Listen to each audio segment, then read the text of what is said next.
Well, happy Monday, everyone. On behalf of Father Walsh and the staff here at St. Pius X Church, we're happy to have you with us on this third of our 6 segments of Mondays with me, Deacon Marty.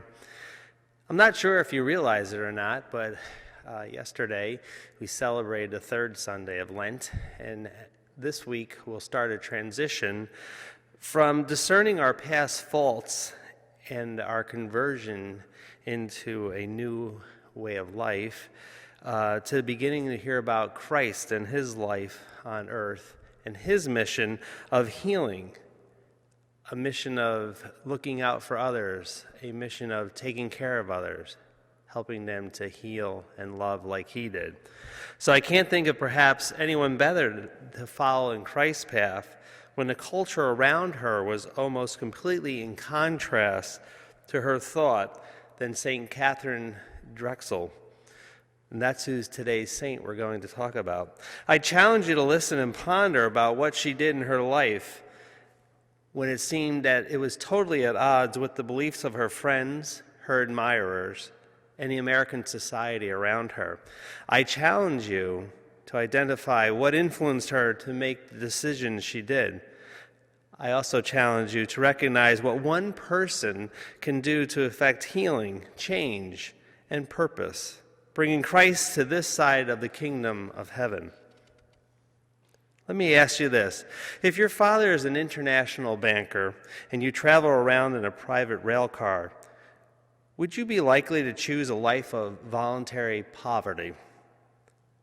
But if your mother opens your home to the poor 3 days a week and your father spends half an hour each day in prayer, it is not impossible that you'll devote your life to the poor and marginalized and give away millions of dollars to great causes.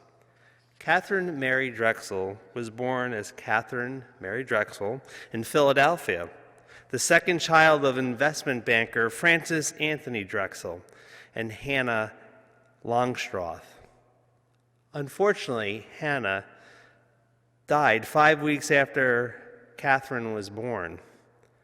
So for 2 years, Katharine and her sister Elizabeth were cared for by their aunt and uncle, Ellen and Anthony Drexel.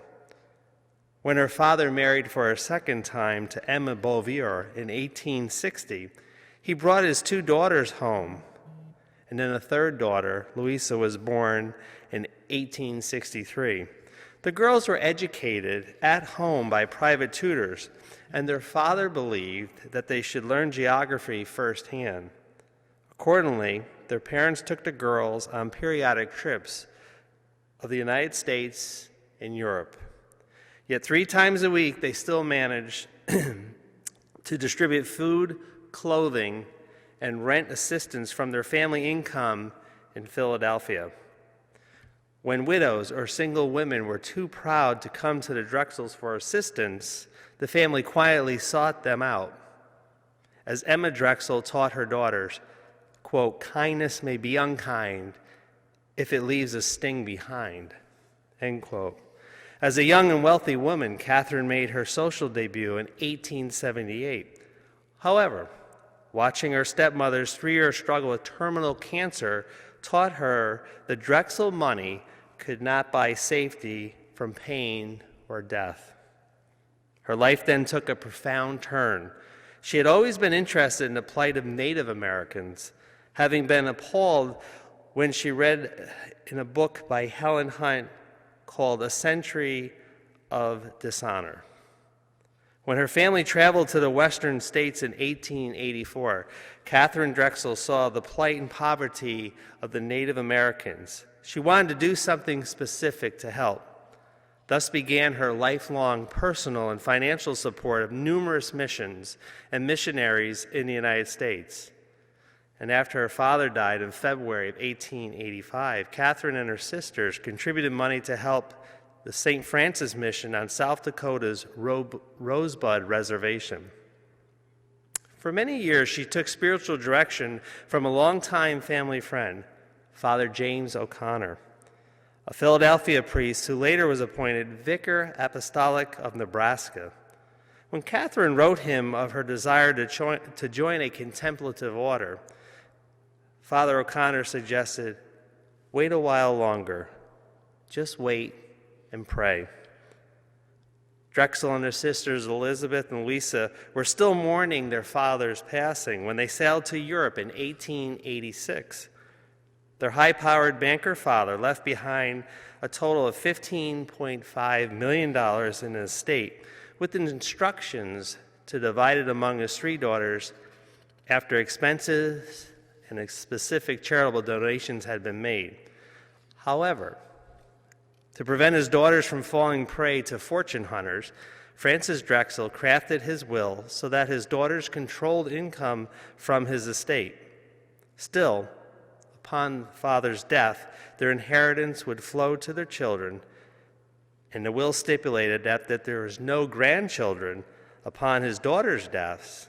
Drexel's estate would be distributed to several religious orders and charities, to include the Jesuits, the Christian Brothers, and the Religious of the Sacred Heart. Because their father's charitable donations totaled about $1.5 million, the sisters shared income produced by $14 million, or about $1,000 a day for each woman. In current dollars, the estate would be worth about $400 million. In January 1887, the sisters were received in a private audience with Pope Leo XIII. They asked for missionaries to staff some Native American missions in the United States that they had been financing. And to their surprise, the Pope suggested that Katharine become a missionary herself. That's correct. He looked at her and said, "Why don't you become the missionary?" Pretty impressive. And she was taken aback by it in a way. And although Drexel had already received marriage proposals, after consultation with her spiritual director, now Bishop James O'Connor, she decided to give herself totally to God, along with her inheritance. She wanted to do this through service to American Indians and African Americans. Her uncle Anthony Drexel tried to dissuade her from entering religious life, but she entered the Sisters of Mercy convent in Pittsburgh in May 1989 to begin her 6-month postulancy. As you can imagine, her decision rocked Philadelphia's social circles. The Philadelphia Public Ledger carried a banner headline saying, quote, "Miss Drexel enters a Catholic convent, gives up millions," end quote. On February 12, 1891, Drexel professed her first vows as a religious sister, dedicating herself to work among the Native Americans and African Americans in the western and southwestern United States. She took the name Mother Katharine, and joined by 13 other women, soon established a religious congregation, the Sisters of the Blessed Sacrament. The small community used Drexel's summer home called St. Michael in Torresdale, Pennsylvania, until a convent was built. In 1892, the sisters moved into St. Elizabeth Convent. And Father Walsh will appreciate this. 2 future saints met when Mother Drexel was advised by Mother Cabrini about the politics of getting her order's rule approved by the Vatican bureaucracy in Rome. However, a few months later, Philadelphia Archbishop Ryan blessed the cornerstone of a new mother house under construction in Cornwallis Heights, Pennsylvania. Unfortunately, the first of many incidents that indicated Drexel's convictions for social justice were not shared by all, as a stick of dynamite was discovered at the construction site.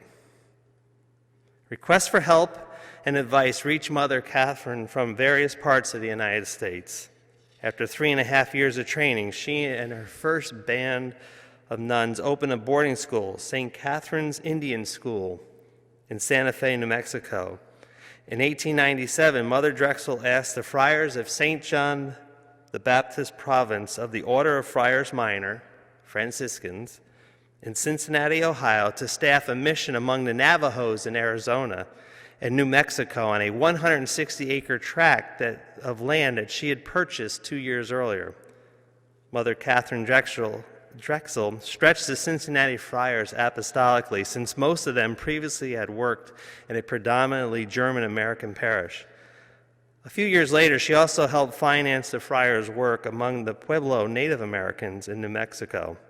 In 1910, Drexel funded the printing of 500 copies of a Navajo English catechism of Christian doctrine for the use with Navajo children.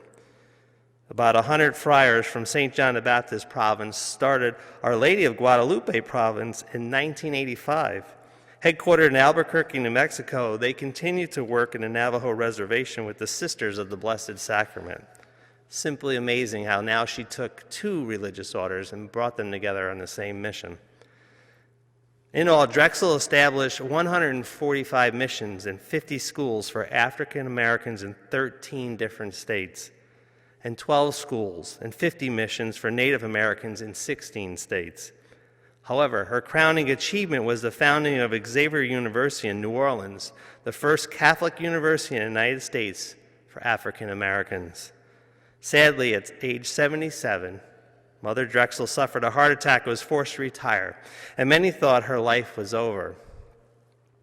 However, she instead spent almost 20 years in quiet, intense prayer from a small room overlooking the sanctuary in a convent outside of Philadelphia. To this day, small notebooks and slips of paper recorded her various prayers, ceaseless aspirations, and meditations, and she lived until age 96, dying March 3rd, 1955, at her order's mother house in Corwellis Heights, Pennsylvania, where she was buried until 2018. Upon that, the property was sold, and she was moved to the Basilica in Philadelphia. Sadly, because none of her biological sisters had children, after Mother Katharine's death, according to her father's will, the Sisters of the Blessed Sacrament no longer had the Drexel fortune available to support their ministries. Nonetheless, the order continues to pursue its original apostolate, working with African Americans and Native Americans in 21 states and also in the country of Haiti. Her cause for beatification was introduced in 1966, and Pope John Paul II formally declared Drexel venerable on January 26, 1987, and beatified her on November 20th, 1988. After concluding that Robert Gutherman was miraculously cured of deafness in 1974 after his family prayed for Mother Drexel's intercession. And Mother Drexel was canonized October 1st, 2000, the first natural-born U.S. citizen to be made a saint. Her canonization occurred after the Vatican determined that 2-year-old Amy Wall had been miraculously healed of nerve deafness in both ears through Katharine Drexel's intercession in 1944. The Vatican cited fourfold aspects of Drexel's legacy. First, a love of the Eucharist and perspective on the unity of all peoples, courage and initiative in addressing social inequality among minorities, almost 100 years before such concerns aroused public interest in the United States. Her belief in quality education for all and efforts to achieve it.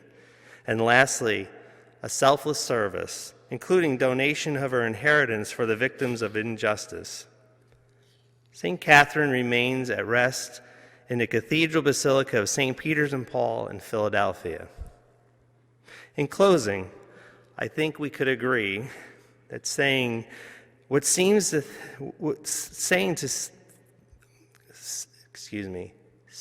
following, we always seem to hear from saints that they all have the same thing in common: prayer or pray, be humble, accept the cross, love and forgive.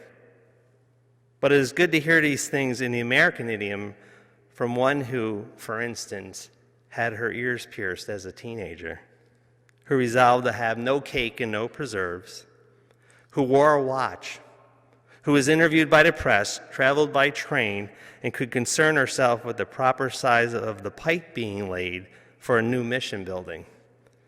These are obvious reminders that holiness can be lived in today's culture as well as that in Jerusalem or in Rome. St. Katharine Drexel was raised in a loving family that had plenty of money and philanthropic philanthropic, spirit.